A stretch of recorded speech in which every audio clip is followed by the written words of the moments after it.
And as they're walking down the streets of New York, 3 দশকের মধ্যে প্রথমবার পাকিস্তান সফরে আসলেন প্রখ্যাত ইসলামী বক্তা, ধর্মপ্রচারক ও বিশ্লেষক ডক্টর জাকির নায়েক। দেশটিতে 1 মাসের বেশি সময় অবস্থান করবেন। এ সময় তিনি করাচি, ইসলামাবাদ এবং লাহোর সহ দেশটির প্রধান শহরগুলোতে বেশ কয়েকটি ধর্মীয় সেমিনারে অংশ নেবেন।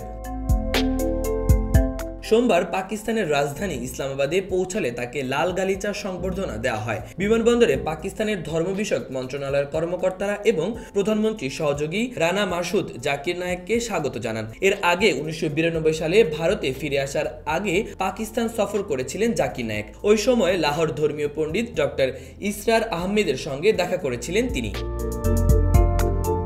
এবার 28 অক্টোবর পর্যন্ত পাকিস্তানে অবস্থান করবেন জাকির নায়েক। পাকিস্তানে পৌঁছেই দেশটির উপপ্রধানমন্ত্রী ও পররাষ্ট্রমন্ত্রী ইসহাক দায়েরের সঙ্গে সাক্ষাৎ করেছেন তিনি। পরে সামাজিক যোগাযোগ মাধ্যমে নিজের অ্যাকাউন্ট থেকে ইসহাক দায়েরের সঙ্গে নিজের ছবি শেয়ার করেন নায়েক।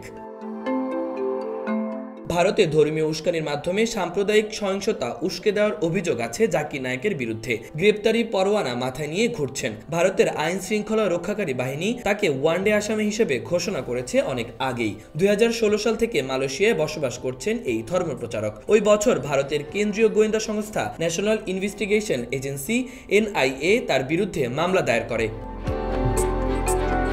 বাংলাদেশের রাজধানী ঢাকায় ওই বছর জুলাইয়ে এক সন্ত্রাসী হামলার পর NIA এই পদক্ষেপ গ্রহণ করে, কারণ ঢাকায় সেই সন্ত্রাসী আক্রমণে জড়িত থাকা একজন স্বীকার করেছিলেন তিনি জাকির নায়েকের ইউটিউব চ্যানেলের প্রচারিত বক্তব্য ধারা প্রভাবিত হয়েছিলেন। ভারত একাধিকবার জাকির নায়েকের প্রত্যর্পণের অনুরোধ করলেও মালয়েশিয়া এখন পর্যন্ত তাকে সাড়া দেয়নি।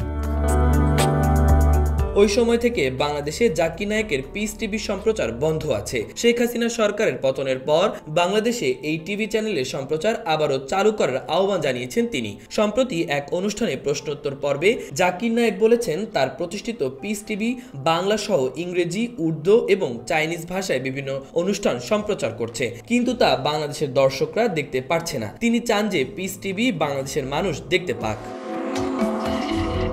মাহবুবুর রহমান ইমন, খবর সংযোগ।